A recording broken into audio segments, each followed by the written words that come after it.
always defending our Second Amendment rights.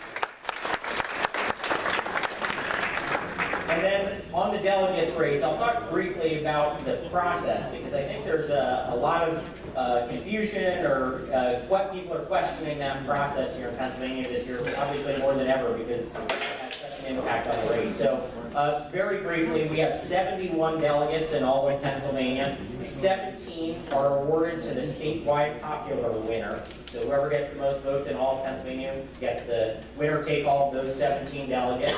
Then we have 54 delegates which are allocated to the congressional districts. We have 18 congressional districts. Each district gets 3 delegates. Those are directly elected, those people in the congressional districts. And the rules that govern that race are the rules that are set by the Republican State Committee. And so before I ran for that office, I looked at those rules. It says you're supposed to run uncommitted to any candidate, and if you are elected, you're unbound, meaning you can do whatever you want.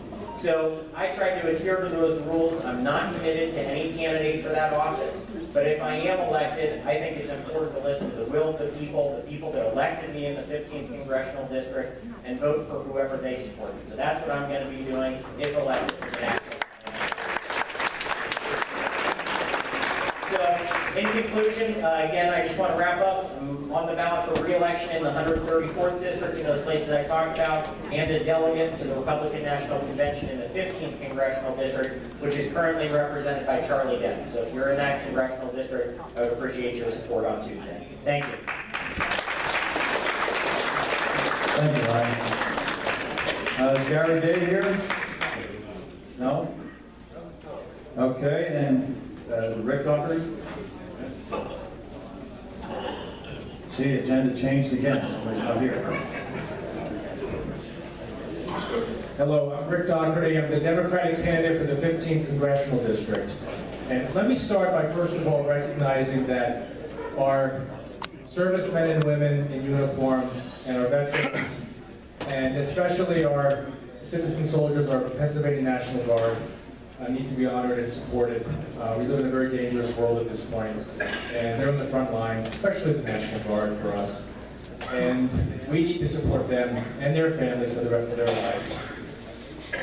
We may not agree on a lot. I'm a Democrat. There are a few things, though, where we might have similarities. I'm pro-life. And it's difficult on my side of the aisle, but I'm pro-life. And I support the Second Amendment. Both of those issues are, in my view, not going to move very far in any direction in Congress. The big issue that I see, and the big difference between myself and Congressman Danton, when he comes, we can talk to him about it, is our trade policy has been a disaster since NAFTA. We have sent jobs to Mexico, they're still going to Mexico. We have built up China since 2001, when they were allowed into the WTO. And it continues. Currently, they're looking to get another trade agreement in place that would include Vietnam and Malaysia with free trade. It's a disaster for us economically. It's also a very serious security threat. Every year to Congress, there is a report that talks about our relationship with China in terms of economics and in terms of national security. The report that came out in November had 3 things that really jumped out at me.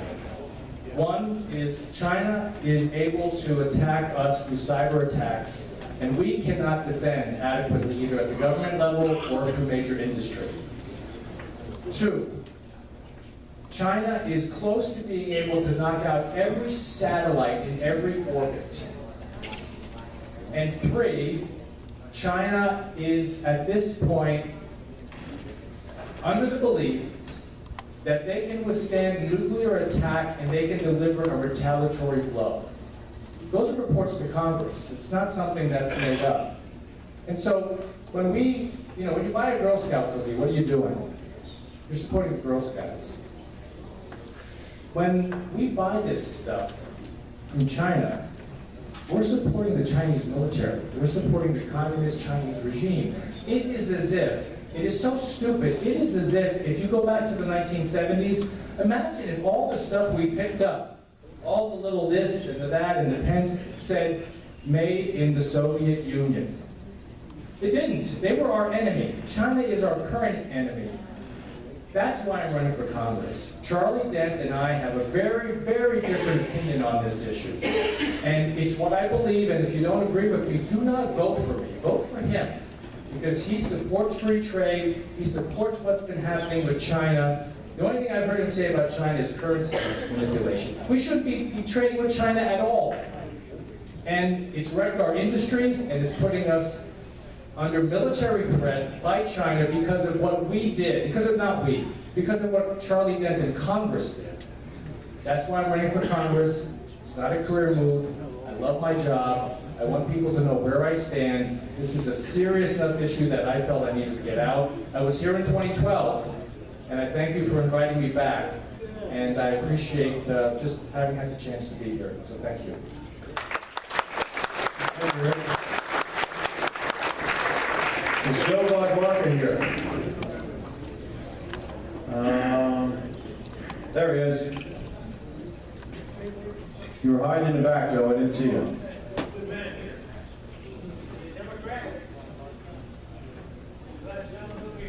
Yeah.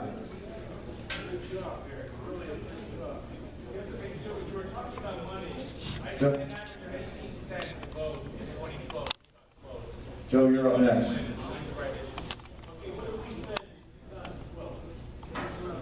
Joe, come on up.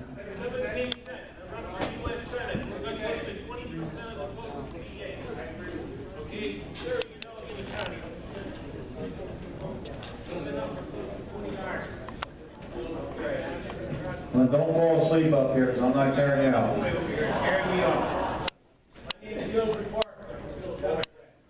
I'm a real Democrat, just like that gentleman is right there. That's what we need, more Democrats like him. I never served public office in my life, and I don't like politicians, Democrat or Republican. I like that man right there. I'm a Kennedy Democrat. I can never be as great as John, but I am a Kennedy Democrat. I'm pro-life. I don't believe in abortion. When I was a young kid, the politicians used to kiss the babies. Now they kill them. Okay? It's no joke. And today, you got something you never had before. You got a woman fighting for the rights to kill their babies. How do you even talk about something like that? It's horrible. I'm also a member of the NRA, a life member since about 1974.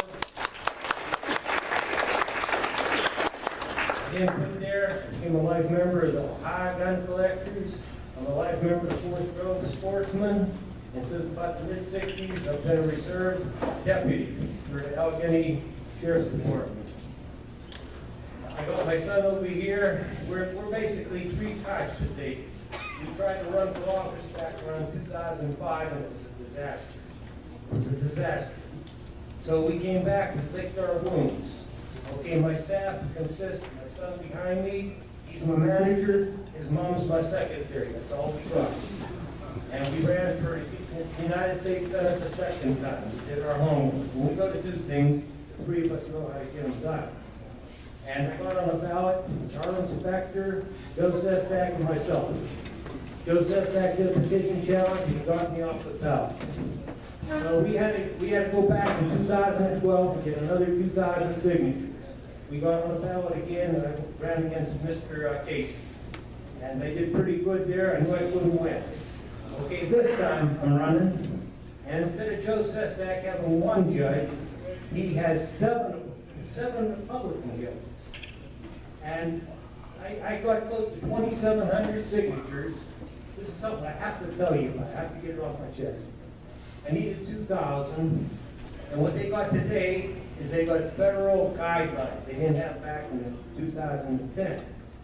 And what happened is I had 2,700 signatures, and he challenged like close to 1,700 of them. He got my neighbors next door to me. They registered in 1953, old people, and they're Democrats, and he had them taken off. Okay, a long story short, they got me on NRAs, not registered address. Like that lady I think before, what they're probably getting her. Okay, old case law that was legal. old case law went by way of the dinosaur, which is extinct. Okay, these 7 judges went for 16 days. They couldn't get me off that ballot. They didn't know what to do. Okay, going back to the law now. The old laws, if you moved under NRA, you were off the ballot. They can't do that. If you registered 30 years ago and you signed a petition today, you're reinstating your right to vote. No one could take that away from you unless you moved out of the country. But if you're still a Democrat or Republican, they can't take that away from you. If that signature matches, a 30-year-old signature, you want on a petition, you're on the ballot. My attorney and Joe Sestak's attorney sat down and they agreed. I had 2,186 good signatures. That's in stone. Yet they voted that they couldn't do the case. It had to go to the state Supreme Court. And what happened then? They took me off the ballot. I don't know how they could do that. And state law has already been updated to federal law. So for over a month, I couldn't go nowhere. I can't campaign, do anything. And back when was it, last Thursday, Wednesday? Wait, right here? Okay. I make springs for a living. I'm a working man. I work with my hands. And anyways, they got me off the ballot, but the Supreme Court put me on last week. I'm on the ballot again. This past Tuesday. I got 7 days. I got 7 days to become a United States Senator. Okay? Watch the debate this weekend. Okay, watch the debate. And I'm all for it. My big thing is fair trade. These countries like China, the gentleman there was saying, that's the biggest enemies we have. All these third, fourth world countries where they work for less than a buck an hour. They work for food. Then they go and they bring a product into the United States and no taxes, nothing. They sell it. It's unfair labor practice. It's unfair to our workers. I want to tax them. I really want to give it to them. And I don't know what else to say. This country was built on American labor, the American worker, the man and woman. That's what this country's all about. The Constitution, everything. And we got to bring that back. And I'm going to fight. I hope the gentleman will fight with me. I want to bring the Democrat Party back to its roots. The common people's party, the working people's party.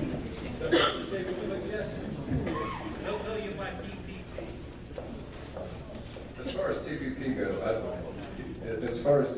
goes, I just, the only way you could really compare that to anything is what the Federal Reserve was to banking.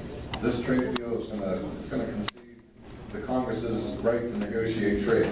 It's essentially what it does. It gives it to, a private entity, pretty much. If you know nothing about the TPP, I'd suggest reading into it. Remember Nancy Pelosi when she came out there and said, we got to vote for this bill to see what's in it? Well, Paul Ryan did the same thing with Fast Track. He got Fast Track passed, and now they got you, with the axe over your head with this TPP, and you got to do away with it. I'm digressing from there, but I will say, seriously, this weekend, he's going to be in the debate with McGinty, Fetterman, and Sestak. I encourage everybody in this room to tell their friends, their family, their neighbors, everybody. Sit down and watch it. High entertainment value. Okay. So, it's ABC 6, Philly. I believe it's 11 a.m. Sunday is the air date. I'll leave it go for now, but I'll also say one other thing. There's a lot of Democrats and Republicans that represent Senator Toomey. That being said, there's a lot of Democrats that have already told us in the fall they're going to vote for him. Okay, Republicans. And, Democrats that are going to vote for him, but there's a lot of Republicans that don't want to vote for him. And hopefully, if you can make some noise about Joe's campaign and what he's doing, we'd appreciate it. Any Democrat friends that you have, get the word out there. And also, as far as guns go, Second Amendment, with Tim, he teamed up with the Munchkin from West Virginia to destroy your Second Amendment. So, don't forget that. And as far as protecting the Second Amendment goes, FOAC, for Firearm Owners Against Crime. He was endorsed by them. Senator, the Republican side for Toomey, they found no suitable candidate to endorse. So. For all the oldies, I'm 72 years old, I'll be 73. No one's gonna take that Social Security away from me. No, from you guys, nobody. It's your money, you earned it, you pay taxes on it. Okay, your employer paid taxes on that money. It took a Democrat to put a tax on Social Security, that was Penn Kennedy. It's gonna take a Democrat to get that tax off of Social Security. That's Joe before. One final thing. In 2010, 2012, when the press called me, the first question a lot of them would ask is, how much money do you have? The last one that called me in 2016 told me how much money I had in the bank. I had 132 bucks. I had 132 bucks in my political account last week when I was put on a ballot. And with that 132 bucks, I'm going to go out there and I'm going to get the Senate of the United States. I thank you. Thanks, Joe.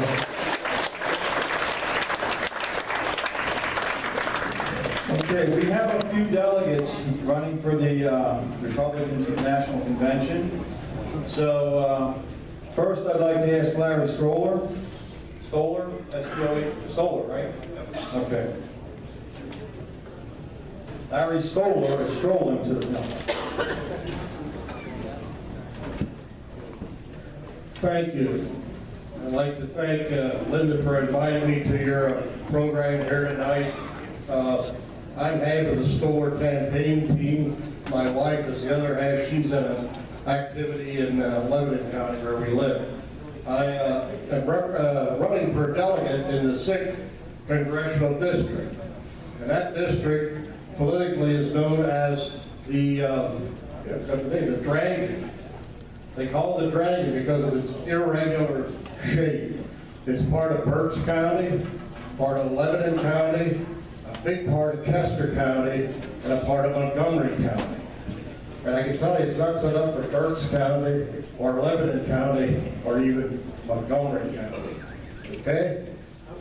They want to control it a little bit south of here. That's the way it's set up. There are 8 candidates running for 3 positions. I'm running uncommitted. I will vote for whoever gets the most votes statewide. I want to represent you, the voters. That's my goal, whether it's on the first ballot or beyond that. I'm not there with a personal agenda. I wasn't recruited by anybody to do this. I decided to do this because I'm interested in it. I'm interested in good government. I'm interested in the process. I have the time to do it. I'm retired. I'm not looking for a career in politics. I was a county commissioner in Lebanon County for 8 years, 2 terms. I was chairman for 4 years. But those days are gone. But I do have the time and the interest to do this. I'm committed to do this. And I would appreciate one of your votes. You can vote for 3 people, and I would like one of those. I must say I am glad that I'm here with you tonight because you folks, like me, don't have an accent. I was down in Conshohocken this morning on a radio show in Philadelphia. Those people have a funny accent down there. You know, I have trouble understanding it. But they put me in between a Cruz person that's running for delegate and say she's for Cruz, and on one side, and a Trump supporter on the other side. And the announcer there from the radio station, he interviewed the Cruz person, and he then interviewed the Trump person. And then he got to me, and I started saying, "Oh, my name is Larry Stoller. I'm a registered nurse with a master's degree. Live in Lebanon, part of Pennsylvania. You know, the part where President Obama referred to us as the people that cling to our guns and Bibles." I said, "I'm proud of that fact, because this country is built on faith in God and having a strong military. That's what made this country, guns and Bibles." So that's what I'm fine with that. You know, and that's part of the district that I'm running in, that I live in. So he went on, you know, and I told him he knew I was uncommitted. asked me about this. He says, was there any candidate you wouldn't vote for? I said, well, there certainly is. I wouldn't vote for Bernie Sanders.